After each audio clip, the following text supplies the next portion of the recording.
Across 1,000 years of war, loyalty, migration, faith, and survival, one family moved through the shifting landscapes of medieval Europe and the emerging Atlantic world.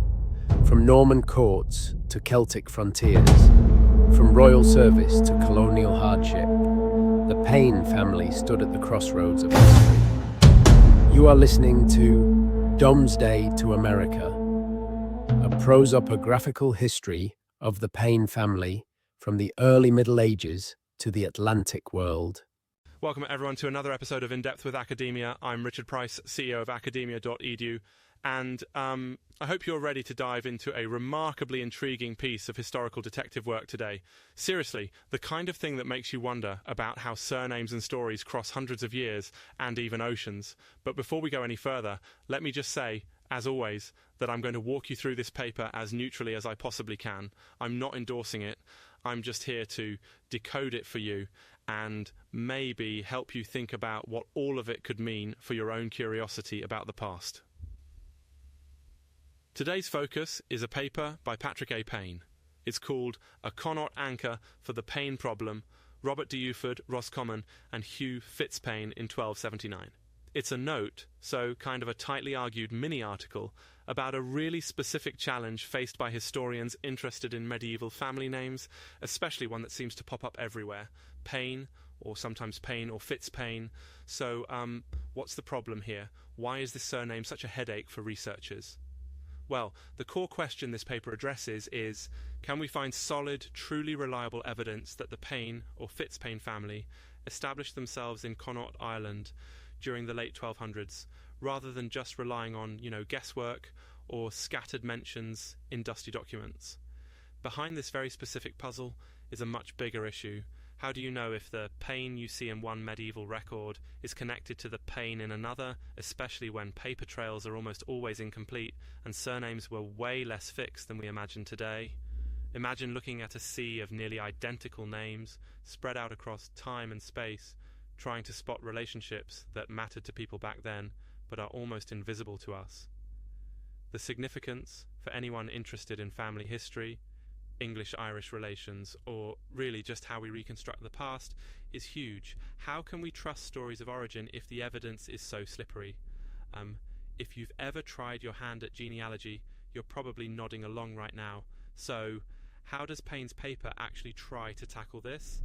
First, it zooms in on a pretty dramatic moment in Irish colonial history when the English were consolidating their power in Connacht, which is in the west of Ireland. Specifically, it looks at Robert de Ufford, a big deal in the English administration, twice Justiciar of Ireland, and basically the Crown's top man in the country for a while.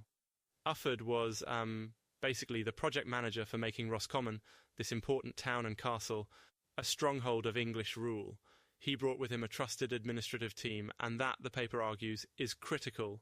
Here comes the paper's big find, a dateable primary anchor, as the author puts it, in the form of Hugh Fitz-Payn, who actually shows up as a juror on the 1279 Roscommon extent.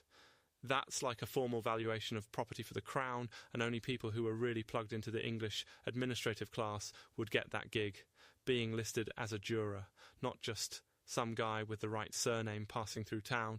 This is a clear sign that Fitz-Payn was fully part of the government machine in Connacht at the time. It's not just a random match. The role fits, the time fits, maybe even the coaching from Ufford's network fits. Now, Payne's paper doesn't stop there. It spots a second Payne, Richard Payne, mentioned a few years later, at Roscommon, getting compensations for horses and a cart lost while bringing supplies to the castle. It's not direct evidence these two guys are related, but when you see people with the same unusual surname showing up in very specific official contexts and within a generation or two, it's suggestive, not conclusive, as Payne is careful to repeat, but it's a pattern that keeps catching the historian's eye, What's super interesting is how the paper approaches all this. Instead of trying to build detailed, speculative family trees, which are easy to get wrong, it argues for focusing on these contact zones, places and settings where documentary records, administrative roles, and maybe someday even genetic evidence come together, almost like building a pier out into the water. but deliberately not finishing the bridge until the evidence really supports it, which, incidentally, is such a nice metaphor. Engineering a pier rather than claiming you've built the whole bridge. Papers like this feel so cautious and even humble about what we can really know. And, okay, here's a digression. There's something oddly comforting about thinking of history in these terms, like we're all waiting by the water, gathering whatever driftwood and beams we can find, shaping what's possible, but accepting that, well, some stretches might stay out of reach for a while. Time becomes a kind of tide, I suppose. Anyway, so what should you, the listener, take from all this? Well, apart from the satisfaction of watching a surname mystery inch closer to resolution, you're seeing in real time how careful, methodical approaches actually matter in research. Method trumps bold claims. If you're into family history or interested in how peoples and names move across countries, this paper is a reminder. Don't jump to conclusions, check the context, look for convergence, not just coincidence. And always keep in mind, what shows up in the archive or the DNA database is a clue to possibilities, not a guarantee of truth. As always, I'm just the messenger here, not the judge, but I hope bringing out Patrick A. Payne's careful four-part argument helps you reflect on both the amazing complexity and the excitement of tracing real people through scraps of the past. This is In Depth with Academia. I'm Richard Price, and until next time, keep asking questions. Keep looking for anchors, and never assume you're done building that bridge. Thanks for joining me. If you have ever wondered how a single lineage can illuminate the rise of kingdoms, the fall of dynasties, the migrations of peoples, and the endurance of identity across continents, you are in the right place. Welcome to the journey.